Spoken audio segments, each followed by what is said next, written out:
بسم الله الرحمن الرحيم صلى الله عليه وسلم أما بعد قال الله سبحانه وتعالى إنا أنزلناه في ليلة القدر صدق الله العظيم۔ اللہ رب العالمین نے قرآن پاک کے اندر فرمایا ہے کہ ہم نے قرآن پاک کو لیلۃ القدر کے اندر نازل کیا ہے۔ پچھلی قسط میں ہم نے وحی اور وحی کے متعلق جو بات کی ہے، اس میں جو وحی کے اقسام کا تذکرہ کیا گیا کہ نمبر 1 سلسلۃ الجرس اور تمثیل ملک وغیرہ وغیرہ کا وہ تفصیل آ چکا ہے۔ لیکن اس میں ایک بات میں پہلے ہی کہہ چکا تھا کہ وحی اللہ رب العالمین کے ان معاملات میں سے ہیں کہ جس کا ادراک ہم عقل سے نہیں کر سکتے، کیونکہ جہاں پہ عقل کا اختتام ہوتا ہے، جہاں عقل ختم ہو جاتی ہے، تو وہاں سے وحی کی شروعات ہوتی ہے۔ تو وحی پر عقلی شبہات جو ہیں ان کا جواب آج ہم مختصراً یہاں پہ عرض کر رہے ہیں۔ اس وقت کی دنیا میں جو مغربی افکار ہے ان سے جو لوگ مرعوب ہے اور وہ یہ کہتے ہیں کہ وحی اور وحی کی جو اقسام ہے یہ کوئی چیز نہیں، کوئی داستان ہے۔ وہ یہ سمجھتے ہیں کہ یہ کوئی پچھلی کہانیاں ہیں جن کا تذکرہ ہوتا ہے، لیکن یہ بات اس انسان کے لیے کافی ہے جس انسان کو اللہ کے اوپر یقین ہو کہ ایک ذات ہے جس ذات نے مجھے بنایا ہے۔ اور اسی دنیا کے اندر کچھ لوگ ایسے ہیں جو اس وحی کا انکار سرے سے کر لیتے ہیں۔ اولاً تو ان کو اللہ کے اوپر یقین ہوتا نہیں۔ جب ان کو اللہ کے اوپر یقین ہوتا ہی نہیں تو وہ ان کو وحی کا سمجھانا یہ تو بہت مشکل ہے۔ ایک انسان جب اس ذات سے واقف نہیں ہے کہ جس نے اس کو پیدا کیا ہے، اس انسان کو ہم یہ کیا سمجھا سکتے ہیں کہ آپ کی عقل وحی کو کیوں نہیں مانتی ہے؟ اس کو سمجھانا بے سود ہے۔ لیکن کچھ لوگ ایسے ہیں جو وحی کا انکار تو نہیں کرتے ہیں، لیکن سائنٹیفک ترقیاتی دور کے اندر وہ اس کا تذکرہ کرنے سے شرماتے ہیں اور اس کا تذکرہ کرنے سے عار محسوس کرتے ہیں، اور وہ یہ سمجھتے ہیں کہ یہ ہم ایسی بات کر رہے ہیں کہ جس کے پیچھے کوئی ایسا لاجک ہی نہیں ہے، جس کے پیچھے کوئی ایسا ریزن ہی نہیں ہے کہ جس کو ہم اس کو کسی کے سامنے پیش کیا کریں۔ اگر انہیں یہ بات سمجھا دی جائے، یا اگر ہم صرف 100 سال پیچھے جائیں، 100 سال کا 50 سال پیچھے اگر ہم چلے جائیں اور ہم یہ کسی انسان سے یہ کہہ دیں، 50 سال پہلے اگر ہم کسی انسان سے یہ کہہ دیں کہ اگر میں یہاں پہ صرف اتنا لکھوں یس تو یہ 150 کلومیٹر دور پہنچ جائے گا، وہاں سے وہ واپس کہے گا جی تو یہ وہاں 200 کلومیٹر کے اندر یہاں میرے پاس پہنچ جائے گا، یا یہاں میں صرف اتنا لکھوں گا ہاں ٹھیک ہے، اور یہ 1000 کلومیٹر تک پہنچ جائے گا اور پوری دنیا اس کو دیکھ بھی لے گی، تو وہ کہے گا آپ ایسی بات کر رہے ہیں کہ جو ہو ہی نہیں سکتا۔ بیائی نہیں اس انسان کے لیے یہ سمجھنا جو یہ کہتا ہے کہ وہی اس طرح آتی تھی اور اس طرح سلسلۃ الجرس وغیرہ وغیرہ کی قسمیں ہیں، یہ تو ایسے جو عقل میں آتی ہی نہیں ہے۔ جب اس کی عقل میں یہ بات پہلے سے آئی نہیں ہے کہ اللہ کوئی ذات ہے جس نے مجھے بنا دیا ہے، تو وہی کا انکار تو وہ کر ہی سکتا ہے، تو اس سے سمجھانا ہے نہ سمجھانا ایک ہی بات۔ اب وہ جو دوسرا انسان ہے جس کو تو اس بات پر یقین ہے کہ اللہ ہے، محمد رسول اللہ صلی اللہ علیہ وسلم ہے، قرآن ہے، احادیث ہے، لیکن اس کو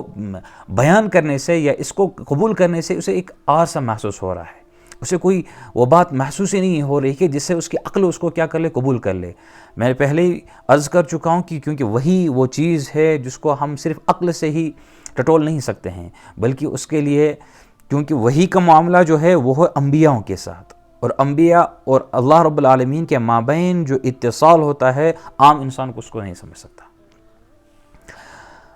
اور اس بارے میں اگر ہم اور بات کریں کہ ان کو کس طرح بات سمجھ میں آ جائے گی، میرے خیال سے ایک لمبا ہو جائے گا، اس لیے مختصراً ہمیں اتنا ہی سمجھ لینا چاہیے۔ جو لوگ اس کے انکار پہ ہیں تو وہ پہلے اللہ کی ذات پہ ہی انکار پہ ہیں۔ جو لوگ اس کو مانتے ہیں، اللہ کی ذات کو بھی مانتے ہیں، لیکن اس کے انکار پہ ہیں، وہ کہتے ہیں کہ بات سمجھ میں نہیں آتی ہے، تو اگر تھوڑا سا پیچھے ادوار میں چلے جائیں تو وہاں اور آج کے دور کا وہ مقابلہ کر لیں تو انہیں یہ بات اچھے سے سمجھ میں آ جائے گی۔ یہ بات بھی اچھے سے ذہن میں رہنی چاہیے کہ یہ کیسے ممکن ہو سکتا ہے کہ اللہ رب العالمین کسی انسان کو بنا دے اور اس انسان کے بنانے کے بعد اس انسان کے اوپر کیا کیا کرنا ہے، اسے کیا نہیں کرنا ہے، اس کے لیے بہتر کیا رہے گا، کیا بہتر نہیں رہے گا، اور اس کے لیے کون سی چیز وہ ہے جو اس کے لیے بہتر ہے، اس کو کرنا کیا ہے، اور اللہ رب العالمین اس انسان کو دنیا کے اندر بھیج دے اور یہ چیزیں اس کو نہ سمجھائے، تو یہ تو ناممکن ہے۔ ہم تو اگر کسی نوکر کو یا کسی اپنے ملازم کو کسی جگہ بھیج دیتے ہیں، اور اس کو بھیجنے کے بعد جب ہم نے اس کو بھیج دیا تو اسے یہ بھی نہیں ہم نے بتا دیا ہے کہ آپ کو وہاں کام کیا کرنا ہے، آپ کے وہاں جانے کا مقصد کیا ہے، آپ کا ٹارگٹ کیا ہے، کچھ بھی نہیں ہم نے بتا دیا ہے، تو وہ جائے گا۔ اور ہم اگر اس کو ایسے ہی بھیج دیں گے، نہ ہماری عقل اسے قبول کر سکتی ہے۔ وہ جو ملازم وہاں سے ہوگا وہ کہے گا ہم کس کام کے لیے بھیج رہے ہیں۔ جب ہمیں یہ ایک معمولی سی بات اس طرح کی سمجھ میں آ جاتی ہے تو یہ بات ہمیں کیسے سمجھ میں نہیں آتی ہے کہ اللہ رب العالمین ایک انسان کو دنیا کے اندر بھیج دے گا، لیکن اس کے لیے کوئی یہاں پہ کوئی مقصد ہی نہ ہو، اس کے لیے کوئی ہدف ہی نہ ہو، اس کے لیے جو ہدف منشود ہونا چاہیے وہ ہے ہی نہیں، اس کا کوئی ٹارگٹ ہی نہیں ہو اس دنیا کے اندر، آگے اس کو کیا کرنا ہے۔ یہ انسان کی عقل سے پرے ہیں۔ انسان کی عقل یہاں پہ خاموش ہو جاتی ہے کہ کیسے ممکن ہے کہ اللہ انسان کو بنا دے، اس کے اوپر کوئی فرائض اس کے اوپر عائد نہ ہو، تو ناممکن ہے۔ اسی طرح بعینی وحی ہے، وحی پر جو عقلی شبہات ہوتے ہیں، ان چھوٹی سی مختصر سی بات سے انشاءاللہ الرحمن وہ شبہات مکمل ہو جاتے ہیں۔ آگے ہم چلتے ہیں وحی کے بعد تاریخ نزول قرآن، کہ قرآن پاک کس طرح نازل ہوا، کتنی بار نازل ہوا، کیسے نازل ہوا۔ سب سے پہلے ہمیں یہ بات سمجھنی چاہیے کہ قرآن دراصل کلام الہی ہے، اور اس کا ازل سے لوح محفوظ میں موجود ہونا یہ بھی صاف واضح ہے۔ لوح محفوظ جو شرور و فتن اور شیطان کی فتنے اور ہتھ کنڈے سے پاک اور صاف ہے، جس میں شیطان کی بس نہیں چلتی ہے، اور لوح محفوظ ہے۔ اس لوح محفوظ میں یہ قرآن پاک مکمل ہے۔ پھر لوح محفوظ سے یہ قرآن پاک جو اتارا گیا ہے یک بار ایک ساتھ، وہ اتارا گیا ہے بیت المعمور کے اندر، جس کو بیت عزت بھی کہتے ہیں۔ تو بیت عزت وہ جگہ ہے جو خانہ کعبہ کی سیدھ میں ہے، اور وہ جگہ ہے جہاں پر فرشتے عبادت کرتے ہیں۔ اور اللہ رب العالمین نے قرآن پاک کو لوح محفوظ سے بیت عزت کے اندر جو نازل کیا ہے، یہ کیوں کیا گیا ہے، اس کی کوئی معقول وجہ تو اللہ ہی کو پتہ ہوگی، اللہ ہی اس کے مصلحت سمجھتا ہے کہ کیوں کیا۔ اس کے لیے کوئی یقینی بات تو نہیں کہہ سکتے، لیکن کچھ علماء نے فرمایا ہے کہ اللہ رب العالمین نے جو یہ لوح محفوظ سے بیت عزت کے اندر، بیت المعمور کے اندر اس ایک یکبارگی میں اندر نازل فرما دیا، صرف قرآن پاک کی رفعت اور شان کو بلند، اس کی شان کو، اس کی رفعت اور اس کی عظمت کو بیان کرنے کے لیے۔ پھر وہاں سے بیت المعمور سے، یعنی آسمان اولیاء کے، یہ جس آسمان کو آپ اور میں اس وقت دیکھ رہے ہیں، اس آسمان اولیاء کے ہی اندر بیت المعمور ہے۔ اس بیت المعمور سے دنیا کے اندر، یعنی جناب محمد رسول اللہ صلی اللہ علیہ وسلم پر جو قرآن پاک اترا ہے، وہ 23 سالوں کے اندر نازل ہوا ہے۔ لیکن وہ کیسا ہوا ہے؟ وہ دھیرے دھیرے رفتہ رفتہ، جس طرح جیسے مسائل تھے ان مسائلوں کے اعتبار سے قرآن پاک نازل ہوا ہے۔ قرآن کے اندر 2 لفظ ایسے ہیں جو ہمیں اس بات سے بالکل صاف واضح ہو جاتا ہے کہ قرآن پاک ایک ساتھ نازل کب ہوا، اور ایک قرآن پاک دھیرے دھیرے کیسے نازل ہوا۔ 2 لفظ قرآن کے اندر آئے ہیں، ایک آیا ہے انزال، دوسرا آیا ہے تنزیل۔ انزال کا مطلب ہوا ہے کہ ایک ساتھ نازل ہونا، جیسے قرآن کے اندر ہے انا انزلناہ فی لیلۃ مبارکہ، انا انزلناہ فی لیلۃ القدر، ہم نے اس قرآن پاک کو ایک مبارک رات کے اندر نازل کیا ہے،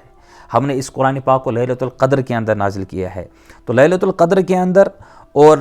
لیلۃ المبارکہ کے اندر جو نازل ہوا ہے، یہ وہی ایک جو لوح محفوظ سے بیت المعمور یعنی بیت عزت کے اندر نازل ہوا ہے۔ پھر وہاں سے رفتہ رفتہ دھیرے دھیرے قرآن پاک جو نبی اکرم صلی اللہ علیہ وسلم پر نازل ہوا ہے، اس کے لیے جو لفظ استعمال ہوا ہے وہ ہے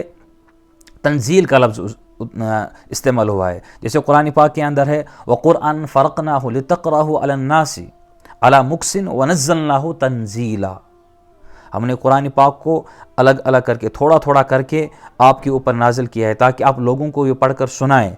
اور ہم نے اس کو تھوڑا تھوڑا کر کے نازل کیا ہے. وَنَزَّلْنَاهُ تَنزِيلًا, رفتہ رفتہ ہم نے اس کو تھوڑا تھوڑا کر کے نازل کیا ہے. وہاں انزلنا کا استعمال ہوا یا تنزیل کا استعمال ہوا ہے, دونوں کا مطلب یہ کہ وہاں یک بارگی کے اندر استعمال ہوا اترا ہے, یہاں تھوڑا تھوڑا رفتہ رفتہ کر کے نبی اکرم صلی اللہ علیہ وسلم پر نازل ہوا ہے. اس کے علاوہ